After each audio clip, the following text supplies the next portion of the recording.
وسلم وصلی علیہ صلاۃ و سلام علیک یا سیدی یا رسول اللہ وعلی آلک و اصحابک یا حبیب اللہ۔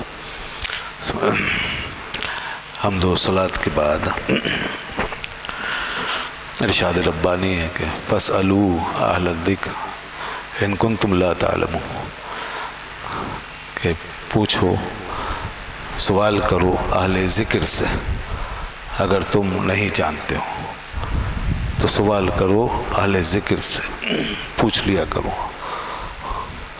یہ جو آیت تلاوت کی ہے مختصر چند کلمات پر مشتمل یہ آیت ہے، مگر ایک بہت بڑی ہدایت ہے۔ یہ ماہ سفر المظفر، ویسے تو لوگ کہتے ہیں یہ مہینہ پتہ نہیں کیا منحوس ہے، یہ کیا کیا اس کے بارے میں سمجھتے ہیں، حالانکہ غلط۔ اس سفر کے مہینے میں تاریخی اعتبار سے بڑی اچھی نسبتیں پائی جاتی، اور ہماری علمی اور روحانی تاریخ کا سفر اس مہینے کے اندر نظر آتا ہے۔ سفر میں ہماری علمی اور روحانی تاریخ کا سفر ہے،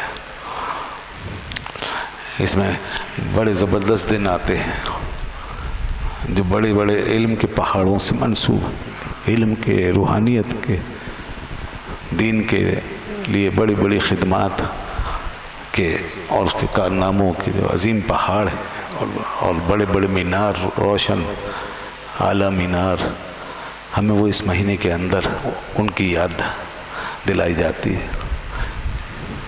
اسی مہینے میں حضرت داتا صاحب داتا علی حجویری رحمۃ اللہ علیہ کا عرس ہوتا سفر میں، پیر مہر علی شاہ صاحب رحمۃ اللہ علیہ کا عرس اس مہینے میں ہوتا۔ اسی مہینے کے اندر حضرت مجدد الفسانی رحمۃ اللہ علیہ کا عرس آتا ہے، ان کا یوم آتا ہے،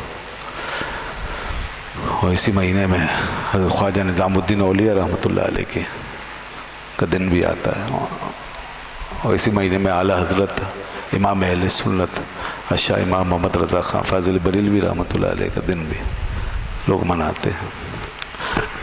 تو یہ تو بڑے بڑے علم کے روشن مینار ہیں۔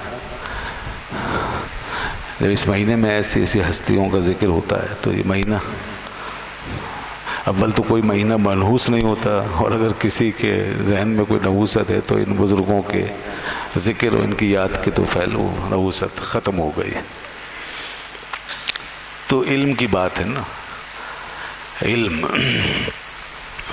اور علم سے تعلق اور رابطہ، اس کی نوعیت ہمارے معاشرے کی، اسلامی معاشرے کی ایک بڑی اہم بنیاد یہی ہے، جس کو قرآن پاک نے ڈیفائن کیا کہ لوگ جڑے رہیں، علم والوں سے جڑیں، اہل علم سے وابستہ رہیں، اور یہ وابستگی بھی محض عقیدت و محبت کی حد تک نہ ہو، بلکہ اس میں افادہ و استفادہ کا پہلو بھی ہو، ہمیں کچھ حاصل کرنے کا جذبہ ہو، سیکھنے کی لگن ہو، اور اہل علم کا جو مقصود ہے وہ پورا ہو۔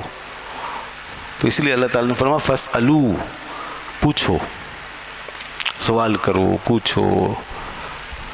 پوچھنے والا کچھ چیزیں پہلے طے کر چکا ہوگا، پوچھنے والا جس سے پوچھے گا اس سے متعلق ہوگا، اس سے جڑا ہوا ہوگا، اس کے ساتھ اس کو لگاؤ ہوگا، اس کے اوپر اس کا اعتماد ہوگا، اس کے ساتھ اس کی دوستی، تعلق، اس کی صحبت ہوگی، اور اس کے ساتھ اس کے دل میں محبت ہوگی، عقیدت ہوگی۔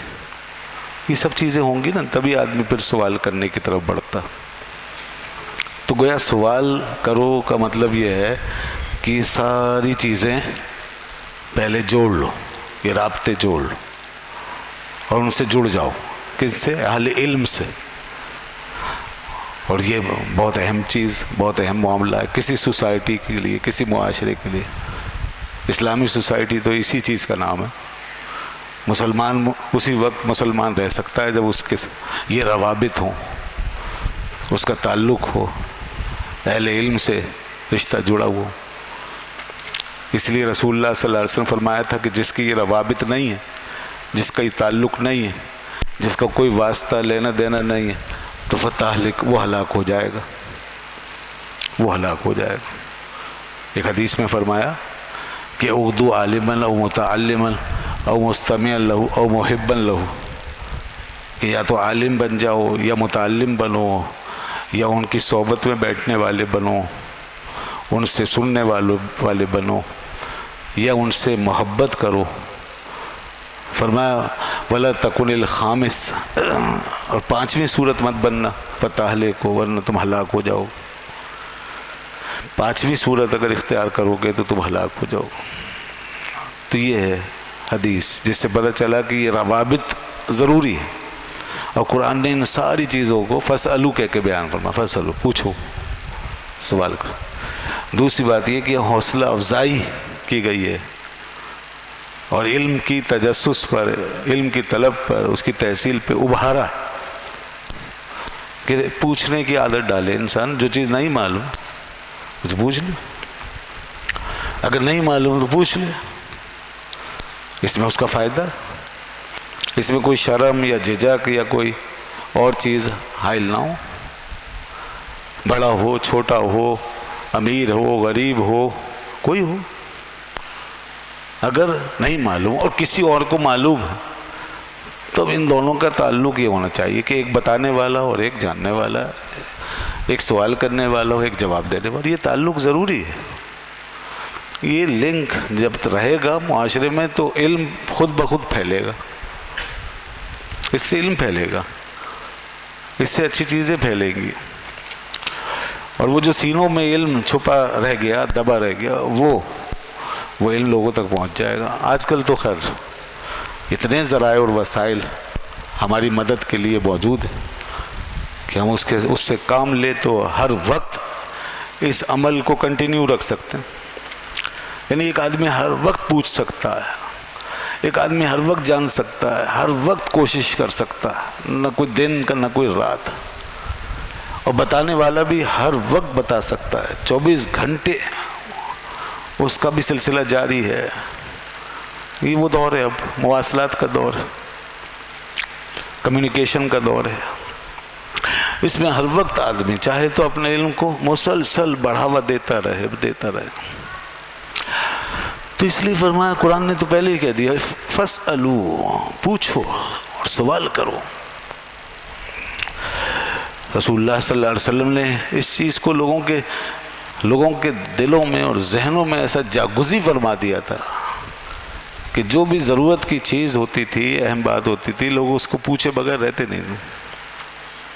قرآن پاک نے ان کے سوالوں کی اہمیت کو اجاگر کرنے کے لیے ایک سے زیادہ مقامات پر یہ فرمایا، یا سلونکا، یا سلونکا، یا سلونکا، یہ آپ سے سوال کرتے ہیں، یہ آپ سے پوچھتے ہیں، یہ آپ سے پوچھتے ہیں، یہ آپ سے پوچھتے ہیں، تاکہ پوچھنے والا، سوال کرنے والا معاشرہ بنے۔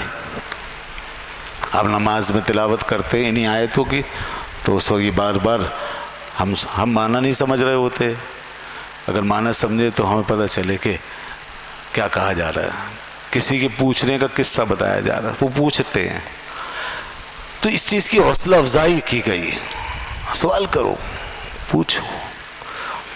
اور دیکھیے جو لوگ نہیں پوچھتے اور نہیں سوال کرتے، جو بیٹھے رہ جاتے ہیں، وہ بڑے نقصان میں پڑ جاتے ہیں، اور ان کا دینی لحاظ سے بھی دنیاوی لحاظ سے بڑا نقصان ہو جاتا ہے۔ یہ بھی ایک تربیت کا معاملہ ہے۔ بچے کو شروع سے ہی اسکولوں میں، مدرسوں میں، اسکولوں میں، کالجوں میں، یونیورسٹیز میں، اور اسی طرح گھر میں یہ چیز بچوں کو تعلیم کے ساتھ ساتھ ہی ان کے اندر پیدا کی جائے گا، سوال کرو، پوچھو۔ فرمایا فاسألو اہل الذکر، مگر پوچھنا کس سے چاہیے؟ ہر ایک سے، جو بھی ہے؟ نہیں، کیا بیٹھ کر دو آدمی خامخواہ ڈیبیٹ کریں؟ جس چیز کے بارے میں معلوم نہیں ہے وہ ایک دوسرے کے ساتھ بیٹھ کر آپس میں لگ جائیں، کہیں بھی کسی ہوٹل پہ بیٹھ گئے، کسی کہیں چوبارے پہ بیٹھ گئے، کسی چوراہے پہ بیٹھ گئے، کسی بس میں بیٹھے ہوئے ہیں، کسی گاڑی میں بیٹھے ہوئے ہیں، اور آپس میں بحث کر رہے ہیں ایک دوسرے سے، حالانکہ دونوں میں سے کسی کو معلوم نہیں، تو یہ غلط۔ فرمایا اہل ذکر، جو اہل ذکر ہیں ان سے پوچھو. اہل ذکر کا مطلب ہے اہل علم. اہل ذکر کا مطلب ہے اہل علم، یعنی اہل علم سے پوچھو، جو علم رکھتے ہیں ان سے پوچھو. اچھا، یہاں بڑی دلچسپ بات یہ ہے، بہت خوبصورت بات ہے کہ اللہ تعالیٰ نے اہل علم کو اہل ذکر فرمایا. صرف اہل علم نہیں کہا، اہل ذکر فرمایا. ذکر کا ایک مطلب تو یہ جو ہم ذکر کرتے ہیں، ٹھیک ہے، اور اس کی حقیقت کیا ہے؟ اس کی حقیقت ہے کہ یاد کرنا یا یاد کروانا. اس کے اندر نصیحت کا پہلو بھی ہے، اس کے اندر خیر خواہی اور ہمدردی کا پہلو بھی. کیونکہ جب نصیحت ہوتی ہے تو وہ بھی ایک ذکر ہوتا ہے. اس لیے قرآن پاک نے نصیحت کو بھی ذکر کہا ہے. نصیحت تو وہ اہل علم جو اہل نصیحت، اور اہل نصیحت وہ ہوتے ہیں جن میں ہمدردی اور اخلاص کا جذبہ ہوتا ہے، جو آپ کی بہتری چاہیں، جو بعمل ہوں، ذمہ دار ہوں، آپ کی بہتری چاہتے ہوں، آپ کی بھلائی چاہتے ہوں، اخلاص ہوں. اور پھر وہ جب آپ ان سے مخاطب ہوں تو وہ پوری ذمہ داری کا مظاہرہ کریں، ان میں لاپرواہی نہ ہو. لیکن اہل علم وہ بھی ہیں جن کو کوئی پرواہ نہیں. اہل علم وہ بھی ہیں جن کا علم برائے فروخت ہے. اہل علم وہ بھی ہیں جو خود غافل ہیں، ان کو خود ہوش نہیں ہے. اہل علم وہ بھی ہیں جو اپنے علم پر گھمنڈ کر کے بیٹھے ہوں، انہیں اپنے علم پہ فخر ہے، ناز ہے. اہل علم وہ بھی ہیں جو دوسروں کو حقیر سمجھتے ہیں. اہل علم وہ ہیں جو دوسروں کو سمجھانا نہیں چاہتے، بتانا نہیں چاہتے. اہل علم وہ بھی ہیں جن کی بھاری بھاری فیسیں ہیں، بڑی بڑی فیسیں ہیں. دنیا میں تو کوئی بغیر فیس کے بات بھی نہیں کرے گا آپ سے، وہ تو سارا علم برائے فروخت ہے. ایک پروفیسر، ایک دنیا کا اسکالر، ایک استاد، ایک اسکول کالج میں پڑھانے والا آپ کو منہ بھی نہیں لگائے گا اگر آپ اس سے کہیں کہ مجھے ٹیوشن پڑھا دو بھائی، میرے بچے کو پڑھا دو. منہ بھی نہیں لگے. یہ ایک حقیقت ہے، کسی کو اچھی لگے یا بری لگے. یہ بھی اہل علم ہے. یہ سارا علم پروفیشنل ہے. اللہ ماشاء اللہ اگر کوئی ایسا ہو کہ کسی علم پروری کے جذبے سے کسی کے لیے وقت دے دے، تو پہلے بڑے بوڑھوں سے تو ہم سنتے ہیں ایسی مثالیں، لیکن آج کل مجھے تو اب تک کوئی ایسی مثال نہیں ملی. ہو سکتا ہوں دنیا میں کوئی اکا دکا دو چار آدمی، مگر بہرحال ایک دو کے ہونے سے کیا ہوتا ہے. مگر اکثریت کا حال یہ ہے کہ وہ علم اب برائے فیس، برائے معاوضہ. اچھا تو یہ، اور اچھا اس میں چلیے وہ جو ضرورت مند ہیں جن کا ایک سہارا ہے، پڑھا کے اپنا سہارا بنا رہے ہیں، تو ان پہ تو کوئی اعتراض نہیں. چاہے وہ دنیا کے اندر یا دین کے اندر پڑھا کے اپنا سہارا بنا رہے ہیں، ان کی ضرورت پوری ہو رہی ہے. ان کی بیوی بچے، مگر وہ بھی ہیں جن کو اللہ نے بہت کچھ دیا ہے. وقت ہی وقت ہوتا ہے، مگر اس کے باوجود وہ کسی کو پڑھانے، سمجھانے اور بتانے کی بات نہیں کریں گے.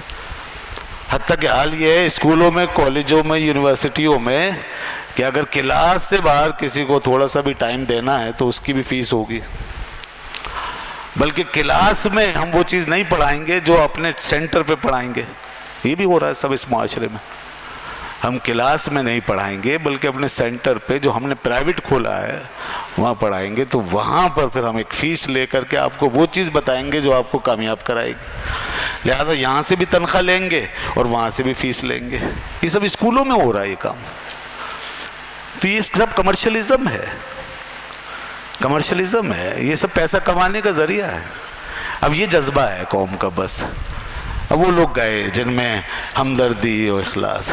اسی طرح دینی معاملات میں بھی کچھ ایسی مثالیں پیدا ہو گئی ہیں. ظاہر ہے کہ جب پورا ماحول ایک چیز کی لپیٹ میں ہے تو دین پر چلنے والے وہ کوئی آسمان پہ تو نہیں رہتے، ان پہ بھی اثرات پڑیں گے.